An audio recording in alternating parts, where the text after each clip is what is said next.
everyone, my name is Megha Sharma. I am a lecturer of Electronic and Communication Engineering in Satyam College of Polytechnic Nakodar. आज हम optical fibre communication में पढ़ने वाले हैं what is optical fibre. Optical fibre क्या होता है? Optical fibre क्या है? ऑप्टिकल का मतलब होता है लाइट, फाइबर का मतलब होता है धागा। ये इसका मतलब बन गया कि जो हमारा ऑप्टिकल फाइबर है वो एक धागे की तरह होगा, धागे की शेप की तरह होगा। जिसकी थिकनेस होती है वो क्या है, हमारे सिर के एक बाल के बराबर होती है। आप ऐसे ही अंदाज़ा लगा सकते हैं कि कितना वो पतला होता है, कितना थिन होता है। कि जो हमारा ऑप्टिकल फाइबर है, जो हमारा इसमें इलेक्ट्रिकल सिग्नल हो गया या कोई टेलीकम्युनिकेशन सिग्नल या लाइट सिग्नल हम भेजते हैं 1000 किलोमीटर की दूरी पर, तो क्या है, हमें ऑप्टिकल फाइबर बिछानी पड़ती है। ऑप्टिकल फाइबर केबल क्या है, हमें बिछानी पड़ती है। जो हमारा इंटरनेट भी आता है वो भी ऑप्टिकल फाइबर के थ्रू ही आता है। और जो हमारा ऑप्टिकल फाइबर है वो मेड ऑफ है, बना किसका बना होता है, सिलिका का या प्लास्टिक का बना होता है। यहाँ पे इंट्रोडक्शन में लिखा भी हुआ है। An optical fibre is flexible है, वो ट्रांसपेरेंट है, पारदर्शी है। और ये किसका बना होता है, ग्लास, सिलिका या प्लास्टिक का बना होता है। आप पिक्चर में भी देख सकते हैं, ऊपर जो वाइट वाइट आपको दिख रहा है वो क्या है, ऑप्टिकल फाइबर है, केबल है। ठीक है स्टूडेंट, आगे क्या है, आज हम ऑप्टिकल फाइबर कम्युनिकेशन के ब्लॉक डायग्राम को एक्सप्लेन करेंगे। ईच ब्लॉक को हम वन बाय वन एक्सप्लेन करेंगे। पहले है information source, electrical transmitter, optical fibre cable, optical fibre detector, electrical receiver and destination. अब कहते हैं जो हमारा इंफॉर्मेशन है वो हम ट्रांसफ़र करते हैं, किसी भी फॉर्म में हो सकता है। जब हम ऑप्टिकल फाइबर में करते हैं वो किसी कौन सी फॉर्म में हो सकता है, ऑडियो की फॉर्म में हो सकता है, वीडियो की फॉर्म में हो सकता है और डाटा की फॉर्म में हो सकता है। एंड अगर कोई सिग्नल है वो सिग्नल एनालॉग की फॉर्म में भी हो सकता है और डिजिटल की फॉर्म में भी हो सकता है।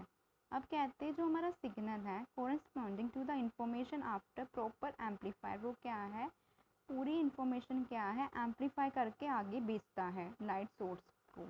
अब जो हमारी लाइट सोर्स है वो क्या है, वो कन्वर्ट कर देती है electrical signal into light signal में। जो हमारा पीछे से इलेक्ट्रिकल सिग्नल आ रहा है उसको लाइट में कन्वर्ट करके देगी आगे। और अगर हमने डिजिटल सिग्नल लिए हैं तो अगर 1 है तो हमारे पास क्या होगा, मैक्सिमम इंटेंसिटी प्रोड्यूस करेगा फ्रॉम दी लाइट सोर्स पर। अगर 0 है तो नो लाइट होगी। अब क्या कहते हैं, हम कौन कौन से सोर्सेज यूज़ कर सकते हैं, एक एलईडी सोर्स यूज़ कर सकते हैं और एक diode, LED diode and laser diode को हम यूज़ करते हैं। अगर हम एलईडी यूज़ कर रहे हैं वो हम यूज़ करते हैं शॉर्ट डिस्टेंस कम्युनिकेशन के लिए, अगर हम लेज़र यूज़ कर रहे हैं वो होता है लॉन्ग डिस्टेंस कम्युनिकेशन के लिए। अब ऑप्टिकल केबल क्या होता है, the light source and optical fibre are connecting using proper coupler. ये क्या है, एक light source and optical fibre किसके साथ कनेक्ट होते हैं, कपलर के साथ कनेक्ट होते हैं। जो क्या करते हैं, so that the entire light energy generated by the light source enter the optical fibre, जिसके कारण क्या है, जो हमारी लाइट सोर्स है जनरेट होती है और वो एंटर करती है ऑप्टिकल फाइबर में। ठीक है, नेक्स्ट आ जाता है ऑप्टिकल और फोटो डिटेक्टर। अब फोटो डिटेक्टर क्या है, ये कन्वर्ट कर देता है सिग्नल को प्रॉपर इलेक्ट्रिकल सिग्नल में। अगर पीछे से हमारे पास क्या आ रहा था, पीछे से हमारे पास आ रहा था ऑप्टिकल सिग्नल, उसने इसको किस में कन्वर्ट कर देना है, इलेक्ट्रिकल में। अब इसकी एग्जांपल हो सकती है photo diodes, photo transistors etcetera. अब कहते हैं जो कपलर है at the other and collects the lights from the optical fiber and deliver into the photo detector। अब देखो पीछे से आ रही थी, उसने क्या किया, आगे डिलीवर किसको किया, फोटो डिटेक्टर को, एंड वो एट द रिसीवर एंड पे करेगा। ठीक है, अब क्या है, जो हमारा ऑप्टिकल सिग्नल है वो किस में कन्वर्ट हो जाएगा, इलेक्ट्रिकल सिग्नल में। This electrical signal are amplified to obtain the information in the original form. मतलब जो हमारे पीछे से जो सिग्नल आया था वही सिग्नल उसको पहुँचेगा। ठीक है, एज इट इज़।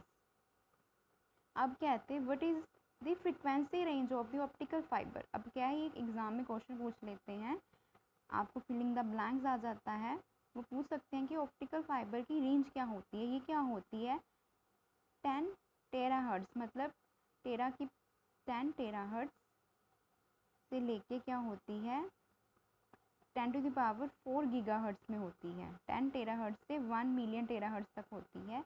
ये भी आप लिख सकते हो और ये भी लिख सकते हैं, 10⁴ गीगाहर्ट्ज़ टू 10⁹ गीगाहर्ट्ज़ में होती है। जो गीगाहर्ट्ज़ है उसको हम कैपिटल G के साथ डिनोट करते हैं। 10⁴ से लेके 10⁹ गीगाहर्ट्ज़ के अंडर होती है। आज हमने क्या है कौन सा टॉपिक कवर किया है, ऑप्टिकल फाइबर कम्युनिकेशन का। ये क्वेश्चन 5 to 10 मार्क्स का आ जाता है एग्ज़ाम में, हर बार ही आता है, तो अच्छे से ये टॉपिक आप प्रिपेयर कर लीजिएगा। अगर कोई भी डाउट होता है आप बता सकते हैं, वहाँ पे आप कमेंट करके पूछ सकते हैं students. And thank you so much.